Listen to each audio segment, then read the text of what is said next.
There we go, Bridget. So hopefully everyone can now see Bridget. I will quickly introduce you as well and then hand the reins over to you.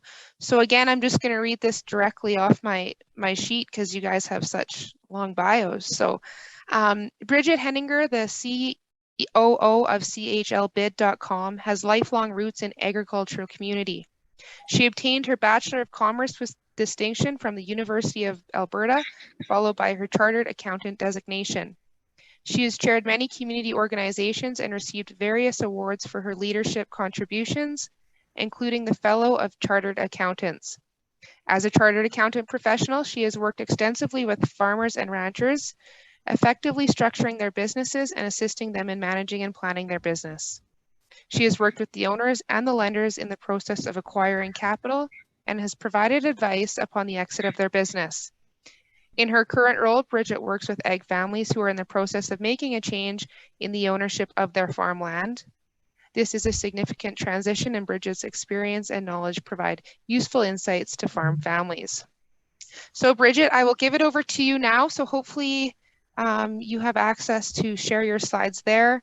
For everybody, I'm sure as you go up the highway from Calgary to Edmonton, you see the CLHbid advertisements along the number 2 there. So most of you may be slightly familiar with them, but Bridget, thanks for joining us tonight, and I'll pass it over to you. Thank you very much. Well, thank you for your introduction. My name is Bridget Hennigar, and I'm the Chief Operating Officer of CLHbid.com. So CLHbid.com is an electronic tender platform specifically designed for selling farm and ranch land. So tonight we're going to talk about farm transition. And transition is inevitable as we get older.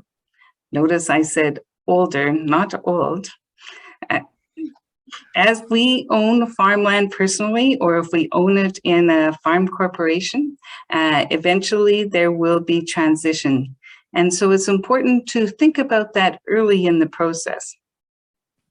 So a little bit about myself. I am a chartered professional accountant, and I have been a partner of a national accounting firm for most of my career. During that time, I worked extensively with agricultural families. And I have to tell you, they're one of my favorite clients. They're always forward-thinking, entrepreneurial, innovative. They make the hard decisions and then go on. And best of all, they're real. So it's been a real pleasure to work with them. The CEO of CLHbid.com, Roy Carter, has also worked extensively with farm families. He is a lawyer, and he has worked a lot with farmers as they exit when they sell their farmland. And he noticed the frustration that a lot of farmers had when they came to sell their farmland, when they were looking at the conventional methods of selling farmland. So CLHbid.com's goal, it was to develop a custom-made platform that sellers could put in their toolbox, and that would alleviate some of the concerns of these traditional methods of selling farmland. So we just wanted to review those, and I'll pull up my screen.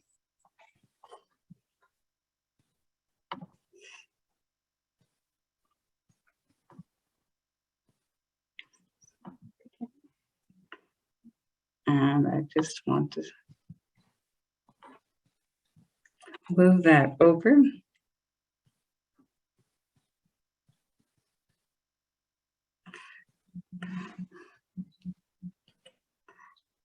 Perfect. We can see your slides there now. Great. Okay. So prior to CLHbid.com, there were 4 traditional ways, conventional ways to sell farmland. So the first would be private sale. And then listing with realtors, public auction, and private tender. So I wanted to talk about those and just the considerations when each of these methods were used. and some of the things that people need to consider. So private sale, that's probably the most common, and one the buyer actually prefers. That's generally over the kitchen table. So the buyer has much more experience in this transaction and has an advantage. Now, there's limited marketing by the seller and limited exposure of the land. And usually there's pressure by relatives, tenants, neighbors to sell at an amount below the true market value. You've all heard of these things. They're local, they're related, they've been a good tenant, they're just starting out, they're really nice people. These sentiments will not ensure that you get maximum value. Another thing, by choosing one particular buyer, it can even cause rifts between relatives, neighbors, and tenants because they didn't get an opportunity to buy the land. The second method is listing with realtors. Now, listing with realtors is advertised for a set amount. And buyers always feel that a fair price is something less than that list price. That perception causes the downward pressure on price. So determining a list price for agricultural land is problematic. So 1,000 square foot townhouse in a city with 12 comparable townhouses built by the same builder, you can imagine it's much easier to come up with an accurate list price than farmland.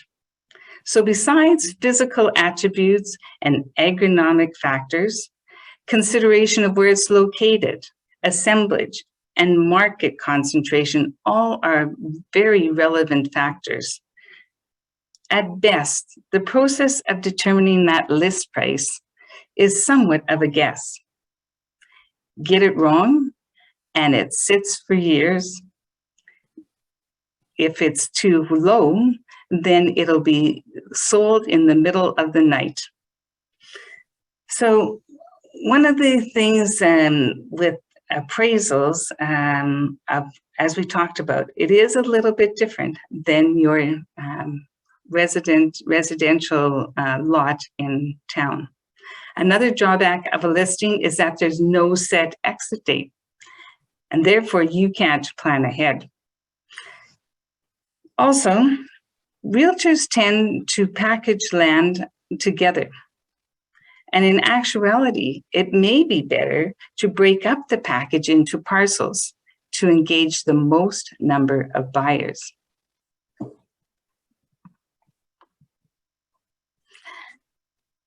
The third method we would like to talk about is public auction. And generally, public auctions are unreserved, meaning everything sells regardless of price. Under auction, a bidder is required to be high on 100% of the parcels to acquire the entire farm or ranch. Roy often recounts the time that he took his client to auction. And he noticed that one of the big buyers actually left the theater. And so he went and talked to him. He asked why he was leaving. And the farmer said he couldn't afford the chance that he would not get all the land, left only with one rubber boot, so to speak. So he decided to forego the bidding.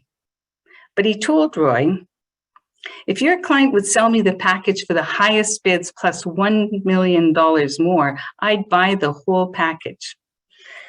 Of course, that's not possible with reserve bid, with the unreserved auction.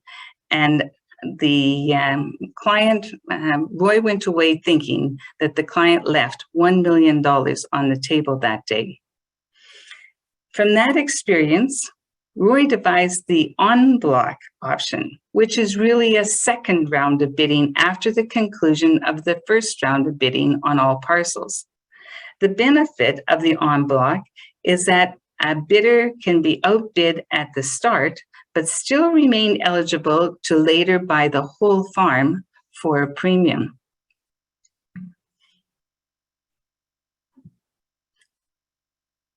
And lastly, last method is private tender. Now, they're generally administered by the buyer's law firm, whereby sealed tenders are opened on a set date. Now, you have to wonder, would anyone really bid the highest price that they're willing to pay on their first bid? We've seen it time and time again in our business that bidders tend to continue bidding because they know they're only one click over the previous bidder. We also have personally heard that some people offer a tender that says, "We hereby tender X% more than the highest bid." Seems to be making a mockery of the whole tender process. One guy aptly pointed out that engaging in the tender process is like playing a game of darts where you are blindfolded and you're allowed only one dart. Well, from all of this, we built a price discovery system that's designed to maximize value and provide an equitable, transparent platform for all buyers. Now, I just talked about selling the land, but perhaps some of you will opt to transfer the land to your children. And when transitioning within a family, the most important consideration are your relationships with your family. So communication is key, and we have all heard that. But I want to ask you, when was the last time you had a meeting with your family to just talk business, to talk about the plans and the ambition of each member of the family? When you say that there's a business meeting, it's different than a coffee meeting or a get-together, or because with a business meeting, you're expected to come forward to be prepared and to bring forward all of your plans and goals and concerns. Of course, it's important to have that one meeting, but then other meetings must follow in order to make the transition work. I highly advise that you get a facilitator or an advisor to be part of those initial meetings, business meetings, so that they have open-ended questions to initiate conversation between all the participants. So communication is key to so many things, to building a viable operation, to improving relationships. It's a vital component of a successful transition for sure. So you cannot foresee everything that will happen. Take this year's drought. Certainly communication would provide an avenue to make those hard decisions. Now, when you're thinking about transition, I would say that you should get an accountant and a lawyer involved early on in the process to look at options from a practical point of view. And being an accountant, financial considerations are high on the list in this transition mode. Is the farm profitable? According to Patrick and Vincent, it looks like they're even going to be more profitable in the future, but let's make sure this applies to your farm. Can the business afford to pay the retiring members? What debt does the farm carry? And what will be needed in the future? One of my mentors always used to say, "Ask the hard questions, honey."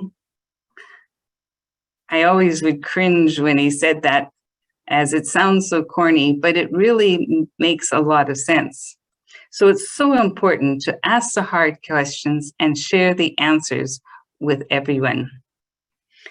So goals, and both personal and business, will need to be discussed and mutually agreed upon. One of my farm clients was a father-son operation. And one day the father came in totally in shock. His 55-year-old son had come to him and said that he was retiring. How could that be when he hadn't yet retired? Here they had worked alongside each other for years and years and never shared those goals with each other. I also think that a business plan is a good idea for your transition plan. And a business plan, people tend to think that it's complex and lengthy.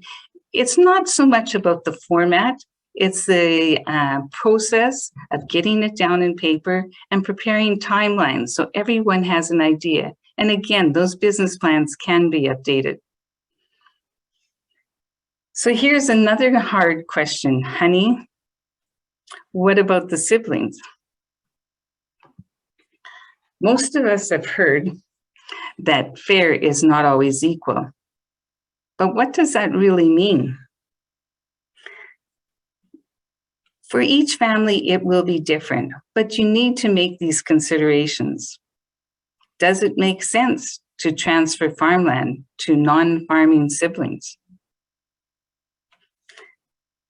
Some farmers have even gone to the length of putting a first right of refusal to the farming siblings, to the non-farming siblings' land that they transferred. But is that really fair to them? Reducing the value of their inheritance because everyone knows that the farming sibling will simply match the price. Family members make choices. They ventured into other careers or moved away. Does it make sense for them to be part of the business? And it really is business. I'd recommend the farming sibling document the decisions made as the farm is transitioned, percentage of ownership of assets, record wages if you're contributing labor. Sweat equity is a loose term that generally causes a lot of problems down the line.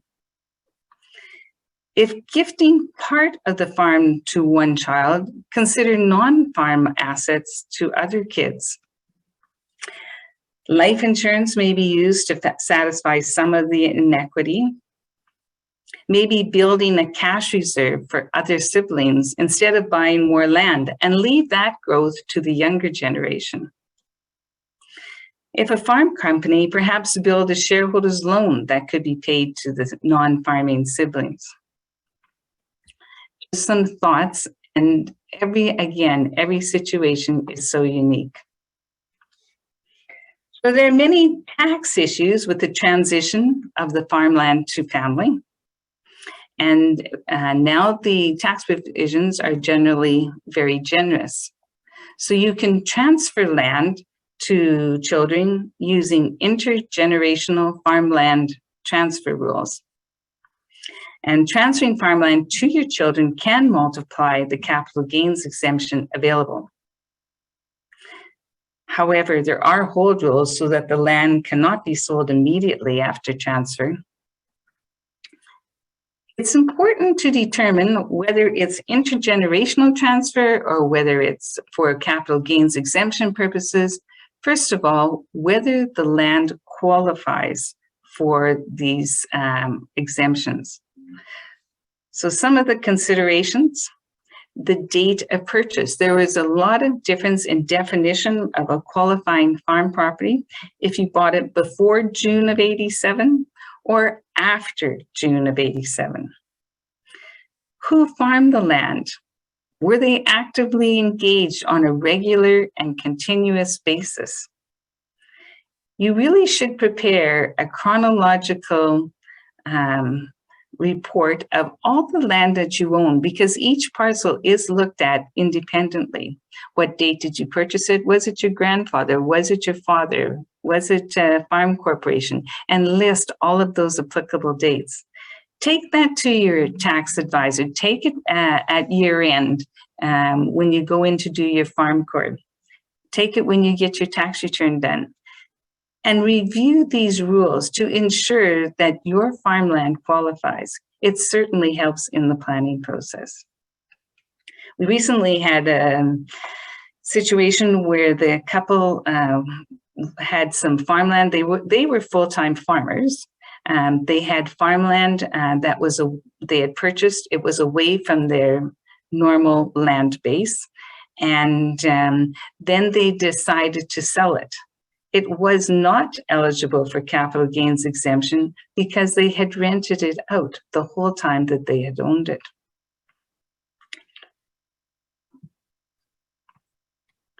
Want to talk about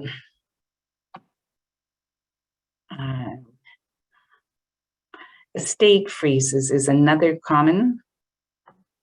Oh, I'm going too quickly, see? I'm talking about estate freezes. So that's a common strategy of transitioning family operations, which may include farmland. And that's a situation where you convert your common shares to preferred shares, and your children are then issued the common shares. So the preferred shares are redeemed to provide funding to mom and dad in their retirement, and the children can participate in the growth of the new common shares. So quite a common tax plan for children in the transition period. Now there's a new legislation out, and so it's Bill C-208, and it allows farm children to use their companies to buy shares of mom and dad's company, and mom and dad can use the capital gains exemption. So this is a very good tax effective tax legislation, but rumor has it that it has a very short shelf life. So the question is, will they keep this one in legislation? And I would certainly ask your tax advisor in the near future if you think that this could apply to you. So, and as in so many things in life, timing is everything. And we're asked this a lot. Is now the time to sell? So why consider selling now? Well, the first thing is rising commodity prices, and that certainly is creating demand. And of course, that follows with, again, what Patrick had to say and Vincent about the rising commodity prices. So it does create demand. FCC records the value of farmland increases in each year. And in 2020, in central Alberta, the average farmland value increase was 9.6%. And in Alberta overall, it was 6%. Now, for the first 6 months of 2021, the overall increase for Alberta was 3.6%. So it has come down. It'll be interesting to see what 2021 for the full year brings. It's maybe a question of a lot of things, and perhaps again the pandemic uncertainty has played somewhat into that. Another reason why people are buying land now, low interest rates. So it certainly makes it more affordable to buy the farmland. 100% financing is as the equity in your farmland grows, it provides more opportunity to borrow money, and some financial institutions are lending 100% of the purchase price. So it makes it much easier for buyers to buy the land.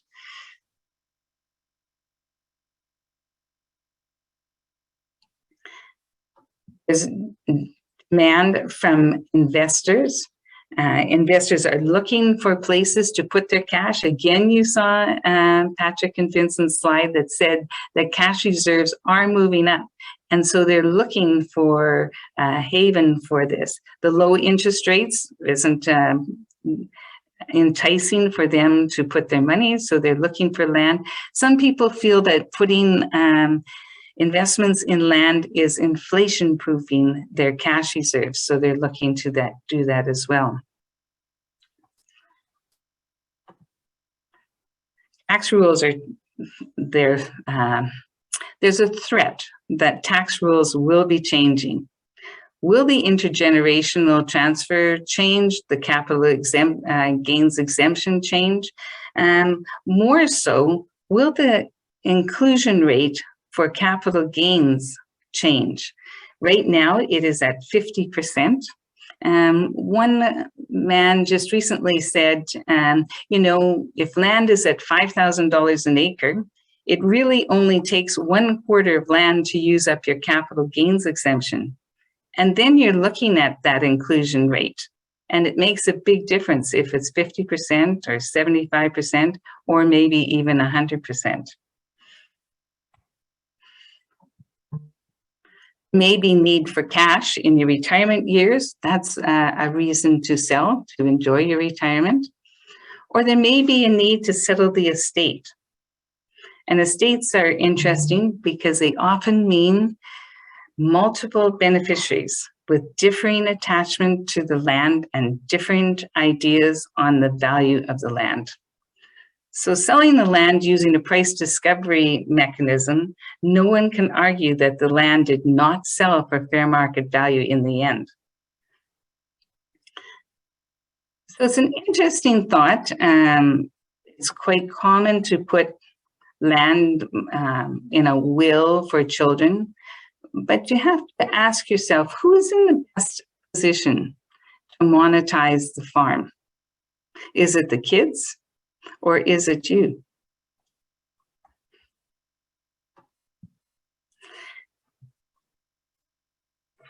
So as you can see, there are lots of considerations when you look to transition farmland and farm assets, and every situation is so unique.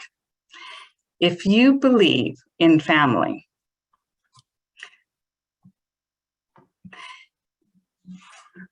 if you believe in maximizing value, then it's worth a discussion of options early on so that you can make plans. You did a tremendous job of building your assets. Take opportunity to relish and enjoy the fruits of your labor in the transition. Thank you very much.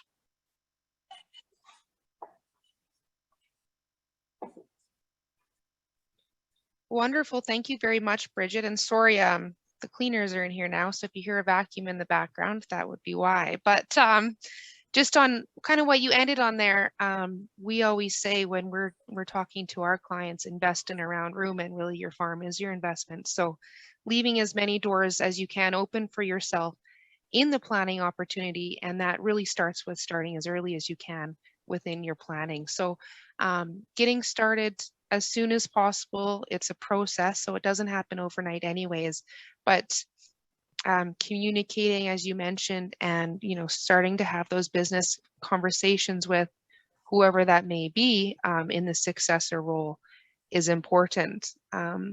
Looking at my own family, I've obviously decided not to be the farming child, but some of my siblings will be in that role, so I'm encouraging them to sit with my parents and have those conversations to see how they fit into the family business, to what capacity, and the timelines on that. So we do have a few questions here, a few more related to CLHbid, I guess, too.